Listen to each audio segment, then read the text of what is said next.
If you want to learn more about Dragon Ball video games, check out my book, Play the Dragon, The History of Dragon Ball Video Games, which covers everything from the Famicom all the way to the PlayStation era. And it includes reviews, retrospectives, and detailed information about all these games. And as an added bonus, if you purchase the physical copy from Amazon, you get the Kindle version for your phone or tablet directly for free. So buy it today.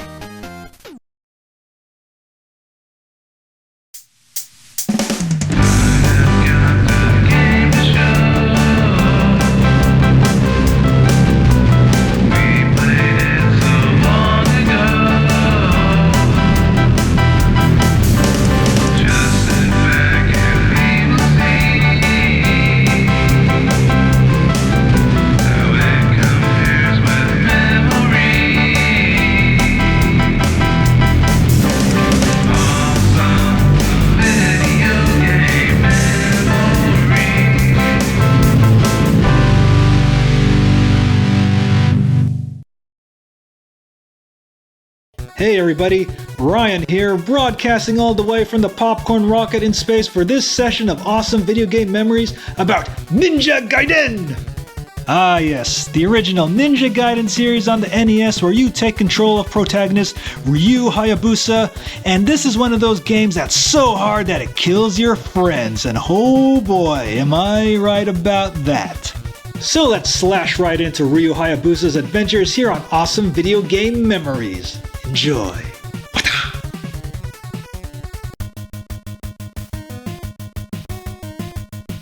Welcome to Awesome Video Game Memories, where we talk about awesome memories about video games. I'm Ryan, and today's game is going to be Ninja Gaiden. So it was 1989. The Teenage Mutant Ninja Turtles were at the height of their popularity, and so a friend of mine says, "Hey, have you played this game called Ninja Gaiden?" Yes, that's how we pronounced it back in the day, Ninja Gaiden. So one of my first memories of Ninja Gaiden was going to the arcade and seeing that infamous continue screen where the razor blade is about to go down Ryu's chest, and it was pretty crazy. So I don't really remember much of the arcade since I was only able to get to the second level, so the NES game was definitely a brand new experience for me.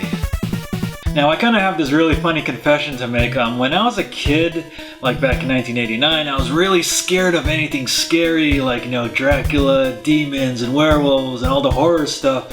So when I read the manual for this game, there was this level called Hall of the Demons, and I was very scared to actually go to that level. So every time I would play this game, I would get as far as the stage before that, then turn the game off. But don't worry, it took probably another 2 years before I completely desensitized myself to all the horror stuff and I was able to play the game normally all the way.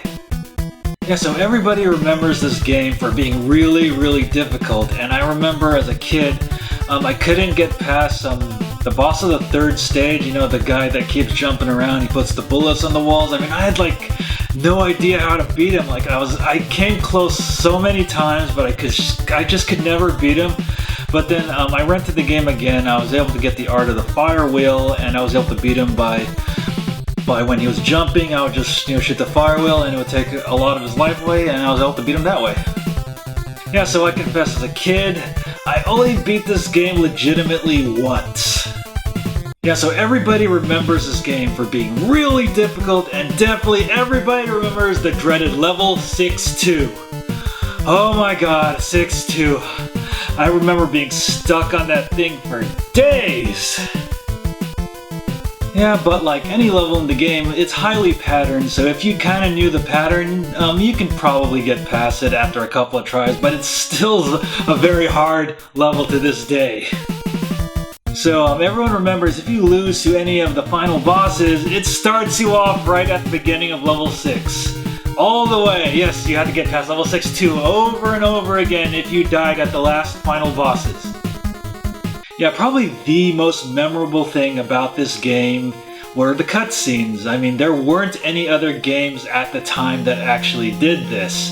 And we were able to get engaged in the story while still being able to enjoy playing the game, because back then it was kind of hard to tell a story and be able to play the game, without the manual.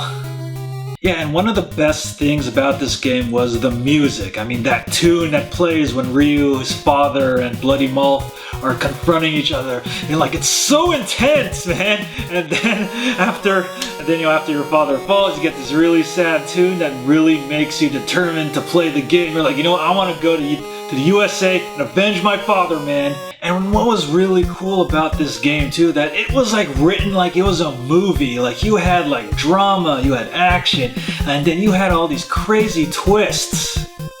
Okay, now we're kind of going into spoiler territory for this, over 30-year-old game, but still, I mean, there's probably a couple people who haven't played it. But yeah, I was pretty surprised to find out that that Ryu's father was still alive, and you had to fight him at the end, kind of a little bit like Darth Vader, but not really, because your father was under mind control. Yeah, and there was a lot of memorable tunes in this game, like the Death Valley music I love. I loved the music when you're talking to Foster. And then that really sad music when you're fighting your father. And probably my favorite tune is probably level 4 too, which was Inside the Mines. I mean, just listen to it.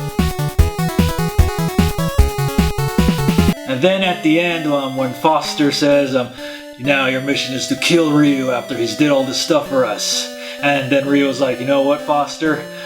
I'm taking 2 forms of payment. The first payment is right in front of me, and the second is you, Foster. And I was like, oh, what kind of payment? And like my 10-year-old mind couldn't comprehend. Oh, what kind of payment is he? Oh my god, they're kissing! Ew, I'm 10 years old, but I don't even know why. But now I'm like, oh, hey, yeah, he's kissing her. He's getting his Mac on with Irene, yeah. Yeah, it was writing like that. It really felt like it was more of a movie than a game. Yeah, so Ninja Gaiden for the NES was hands down one of the most memorable games for the system because one, you had great fast-paced action, really brutal difficulty, and a very engaging story that told it through cutscenes while you were playing the game.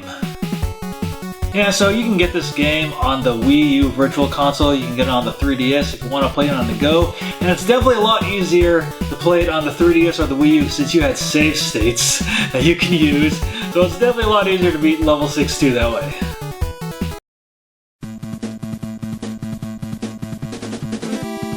Welcome to Awesome Video Game Memories, where we talk about awesome memories about video games. I'm Ryan, and the game we're going to talk about today is Ninja Gaiden 2! So how do you already make an already great game even better? Well, the previous game had a bit of flaws, but how do you make that formula better? Well, Tecmo just did it with Ninja Gaiden 2. So I gotta admit, I didn't actually beat Ninja Gaiden 1 first, I beat 2 first, so I was a little hesitant to play 2 at first, because I was like, well, maybe I should go back and probably beat the first one, but I remember how freaking hard it was. So you know what, I'm just gonna skip the 2, I'll probably understand. And the good news is, inside the manual, you were able to get the whole story, so yeah, you weren't really lost on what you had to do. So first playing Ninja Gaiden 2, I immediately noticed the huge improvements over Ninja Gaiden 1. I mean, the graphics were better, the music was better, the gameplay was better, and a whole lot easier. Yeah, because in all honesty, I remember the only real difficulty I had was when I got to the boss of the second level, which was, the spider dude, and he gave me a little trouble, but rather than spending days trying to beat him, I was able to beat him in a couple of hours. Yeah, probably one of the most memorable things about this game were the 2 clones that you were able to use after you got the power-up. I mean, I used these things for everything, I would have like an enemy try to hit me from behind, but my clone would just kill it for me. I had clones fire weapons for me. I mean, the clones were probably the best thing about this game, which helped really make it a lot easier. Yeah, so I also remember the main villain of the game, Ashtar, well, kind of the main villain for the first part of the game. I remember like, dude, that guy kind of looks like Shredder. So at times I was like, I'm kind of playing a Turtles game, and we had to fight Shredder at the end. Yeah, and if there's also another cool thing about this game, was that Nintendo Power did a Ninja Gaiden 2 strategy guide, and I must have read the crap out of that thing. So I remember the strategy guide had detailed maps of the game, biographies on all the characters, and the good news is it didn't really spoil anything at the end. And so probably the best thing about this game was that the challenge was toned way down from the first game. I mean, it's still a difficult game, but you were still able to beat it though. Yeah, I remember I was able to beat this game probably in a single weekend, where the first game kind of took me several weekends to beat. Alright, so we're probably going to spoiler territory here for probably a 20 to 30 year old game, but I remember being really surprised that, Jaku was actually the final boss and the guy pulling the strings. I was like, yeah, we killed him at the end of the first game, but now he's back. And then after that you kill him, then he becomes this freaking demon. I'm like, holy crap, dude, that's kind of crazy. Like, I was a kid, so the whole thought of being possessed by a demon and turning into this really giant monster was kind of scary for me. Even though I already kind of desensitized a little bit to all the horror stuff, but yeah, it was pretty crazy. Yeah, and if I have to hands down say the most memorable thing about this game, and probably one of the most memorable things about any NES game, was the ending. Like, this game really made you feel so happy that you finished it, because one, it's a challenging game. Two, the story is really, really dramatic because, boom, Irene kind of dies before the final boss, and you're like, no, how are we going to bring her back to life? No, she's dead. But then they do, I know it's a bit cheesy, but they do bring her back to life, and you're so happy it happens. And then both of you are seeing the sunrise after killing all the demons, and especially the music in the ending credits was awesome. I still remember, the first game's ending music was great, but it was just, rehash of level 4 too. But the ending music of this game was awesomely memorable. I mean, it made you feel so happy that you finished this game. Yeah, so Ninja Gaiden 2 for the NES was truly a game that improved on everything on the original. Better graphics, better music, better cutscenes, better story, kind of a much, much bigger scale story. And at the end, you get this really, really happy ending that makes you so proud to finish the game. Yeah, so you can find this game on the Wii U Virtual Console or the 3DS if you want to play it on the go, and you still have the save state, so it's a bit easier to play even though the game isn't really that difficult.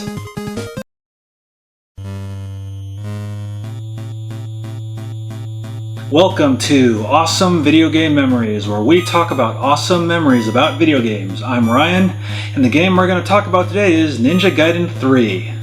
So what happens when you have two really awesome games and you have to find a way to top them? Well, you get Ninja Gaiden 3. So yeah, I was really excited for this game before it came out. I saw it in the magazines. I loved Ninja Gaiden 1 and 2, so it was a no-brainer that I had to play 3. The screenshots looked awesome. This is Ninja Gaiden 3 to the next level. And so I remember playing it for the first time and watching that really crazy intro where Irene gets killed and then Ryu is looking at the lab with the really awesome music playing. I remember being so blown away by that intro. And then playing the game, something kind of felt a bit off.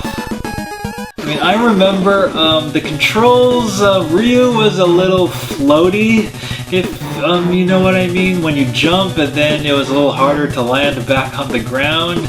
And second, the Dragon Sword was supposed to be gone by the end of the second game, but I think according to Tecmo, they wanted, I think they recently said, first takes place Ninja Gaiden 1, then 3, then 2. That kind of makes a little sense, but kind of doesn't. In my mind, though, it's still Ninja Gaiden 1, 2, and 3. But one cool thing about this game, even though they got rid of the awesome clones from the previous game, they let you have this super long dragon sword, which made it very easy to kill stuff. Yeah, so if you thought Ninja Gaiden 1 and 2 were difficult, Ninja Gaiden 3 took that difficulty and spiked it all the way up, because they probably thought, hey, kids were beating Ninja Gaiden 2 a little too easily, so let's make the third one harder so they can keep the game longer rather than giving it back to the store. Because man, this game throws enemies at you in every single direction, and also one of the worst parts is that your life bar goes down twice as much as in the previous games, so like you're gonna die like really fast, especially before the end of the game where you have to climb all those walls with the spikes and shit. Like Jesus, those things took like half of your life and you could not even, get past them in any capacity. So I was not able to beat this game when I first played it, just kind of like the first one.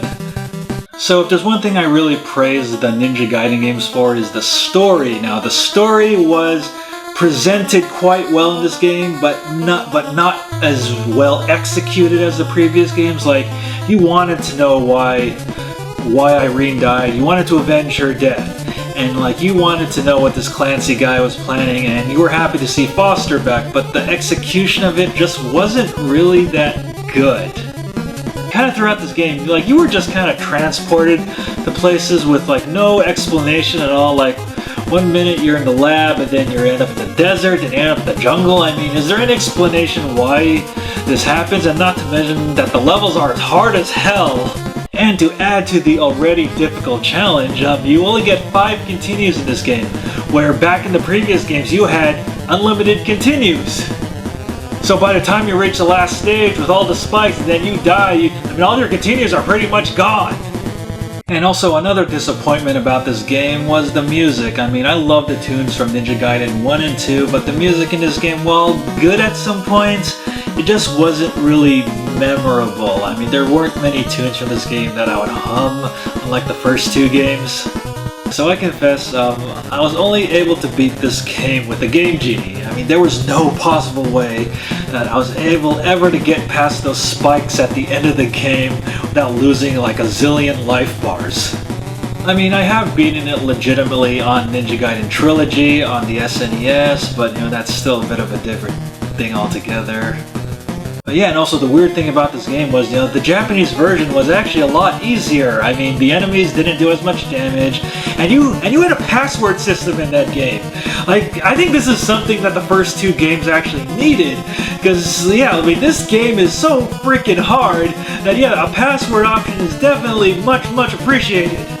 So yeah, like in terms of presentation and story and challenge, I found myself going back to this game far less than the previous 2. I mean, I really felt that this game was definitely a poor sequel to the excellent 2 previous games in the series, and it was definitely made just to make a quick buck. I mean, they could have really planned it out better, made a more engaging story, make it a lot easier, definitely. I mean, it would be great if it was like the second game where it was both challenging but not super difficult. Yeah, so you can find Ninja Gaiden 3 on the Wii U Virtual Console, the 3DS Virtual Console, and yeah, you can use the save states too, especially since this game is really hard.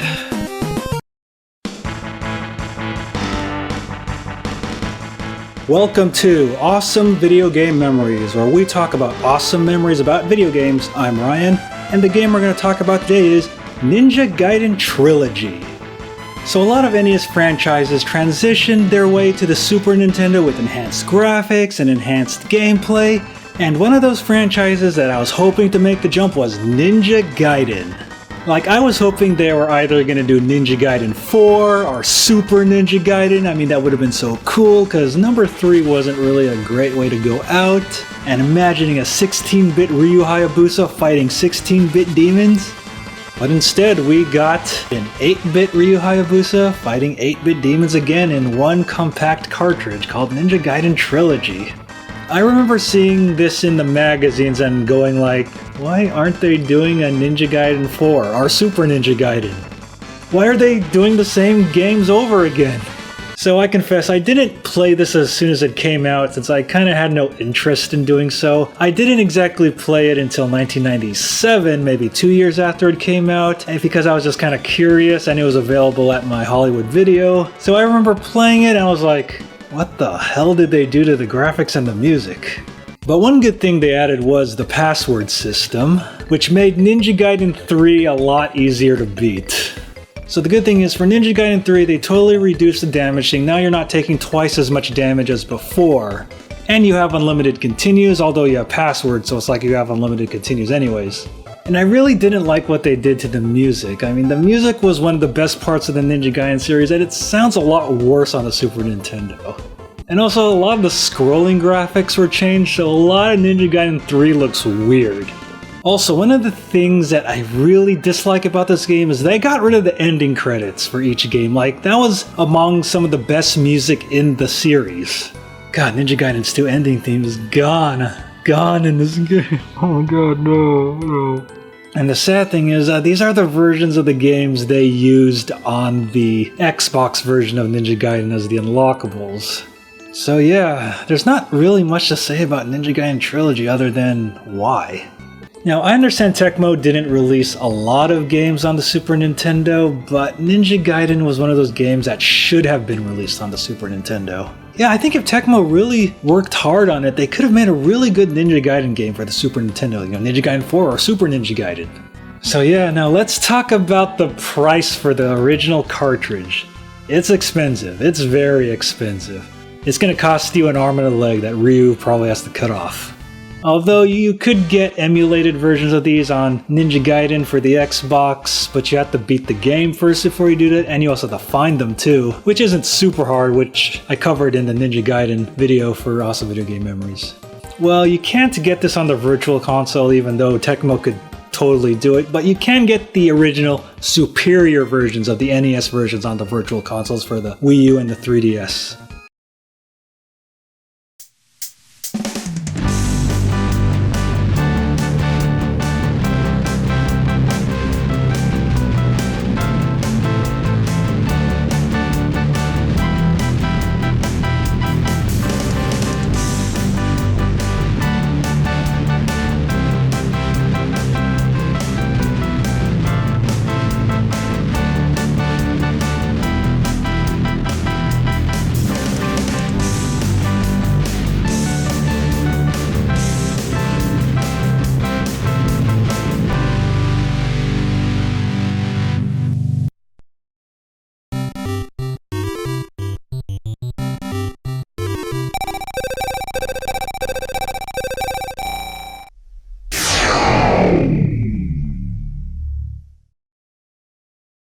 Hey everybody, Ryan here, and thanks for watching, and if you enjoyed this video, make sure to like, comment, and subscribe, especially subscribe, and make sure to click on that notification bell so you know when we release new videos, because YouTube probably won't tell you.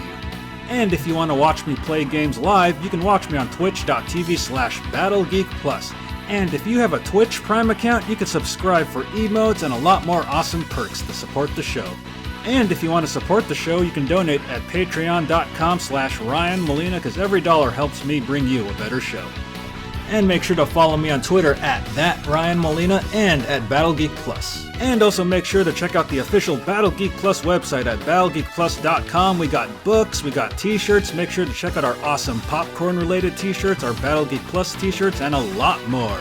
And last but not least, make sure to check out these other videos while you're here. Thank you very much and see you later.